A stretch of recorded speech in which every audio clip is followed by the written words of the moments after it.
দর্শক বন্ধুরা দেখুন, এই হচ্ছে অঘরীমা অপরাজিতা নাথের গৃহ মন্দির। এই মন্দিরে মা নিত্য সাধন ভজন ধ্যান সাধনা করেন। এছাড়াও তিনি ভক্তদের মঙ্গলার্থে ছুটে বেড়ান আসামের কামাখ্যা, সিদ্ধপীঠ, তারাপীঠ, সতীপীঠ, বক্রেশ্বর এবং অন্যান্য সিদ্ধ এবং শক্তিপীঠে। শুম্ভ ও নিশুম্ভ অসুরদের বিনাশ করেছিলেন দেবী কৌশিকী। তন্ত্র ও শাক্ত সাধনার জন্য কৌশিকী অমাবস্যা অত্যন্ত পবিত্র রাত। সাধক বামাখ্যাপা এই শুভ রাতে তারাপীঠে সিদ্ধি লাভ করেছিলেন।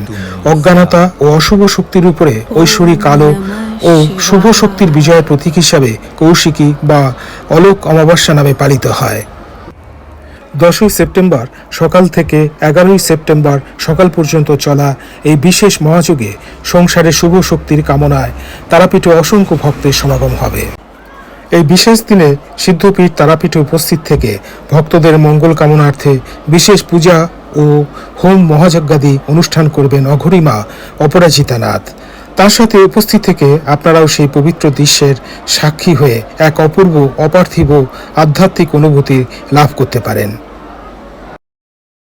নমস্কার, আমি আগামী 10 আর 11ই সেপ্টেম্বর কৌশিকী অমাবস্যা তারাপীঠ মহাশ্মশানে যজ্ঞানুষ্ঠান করব এবং তাতে ভক্ত শিষ্য যারা রয়েছেন তাদের যদি কোনো রকম কোনো সমস্যা থাকে সমস্যাগুলো জানাবেন, সমস্যা নিয়ে আসবেন।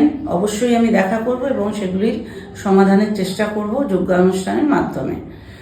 আপনাদের একান্ত উপস্থিতি অবশ্যই কাম্য। আর মা তারার আশীর্বাদে আপনারা নিশ্চয়ই ভালো থাকবেন, আপনাদের ভালো সময় কাটুক।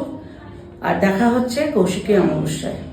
নমস্কার। আপনারা এই যে ফোন নাম্বার যাচ্ছে এই ফোন নাম্বারে আপনারা যোগাযোগ করবেন।